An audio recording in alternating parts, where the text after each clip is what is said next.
From Amateur Radio Newsline Report number 2407, this is Ham Nation Headlines for Wednesday, December 20th, 2023.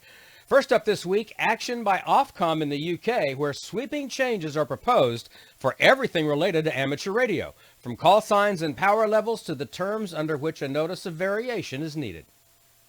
A general notice from Ofcom has alerted radio amateurs in the UK to various licence changes the regulator is proposing. Licence variations are being proposed starting in February, affecting the use of regional secondary locator suffixes and unlicensed individuals' use of an amateur radio. Power limits would also be raised under certain conditions for foundation, intermediate and full licensees. Additional changes proposed for later in the year include more flexible approvals for special event stations and replacement of the issuance of the intermediate license Series 2 call sign with M8 and M9 instead. Changes to occur in late 2024 or early 2025 include the ability to change one's call sign periodically, but no more than once every 5 years. A full list of the vast array of changes, including in June of this year, is available on the regulator's website. Ofcom is encouraging representations to be submitted on these proposals no later than 5 p.m. local time on the 22nd of January. This is Jeremy Boot, G4NJH. The new year is bringing a major change as well for amateurs in Australia.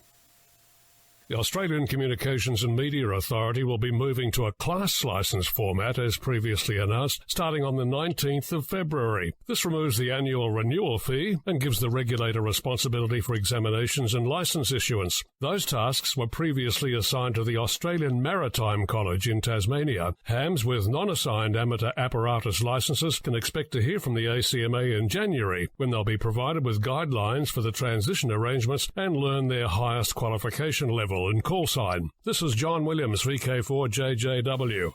Those of us who know that there's another way to get on the air now have a place of their own, a spot for radio amateurs who are also aviation enthusiasts.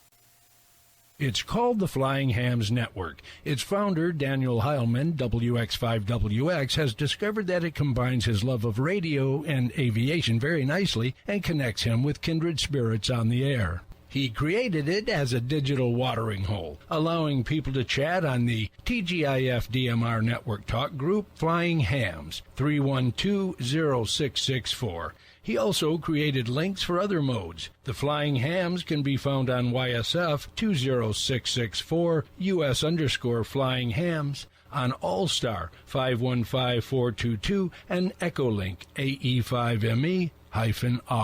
The social media channel for this group is on Facebook as Flying Hams. Dan stresses that all you need to do is have an interest in machines that fly, or, as he says, things that float in the sky.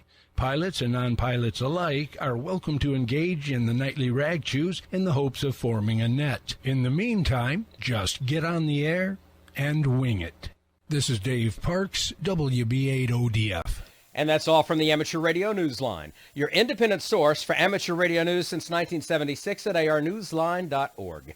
With Jeremy Boot, G4NJH, John Williams, VK4JJW, Dave Parks, WB8ODF, Karen Eve Murray, KD2GUT at the news desk in New York, and our news team across the globe, I'm Don Wilbanks, AE5DW. 7-3, we wish you Christmas blessings, and we'll see you next time here on Ham Nation.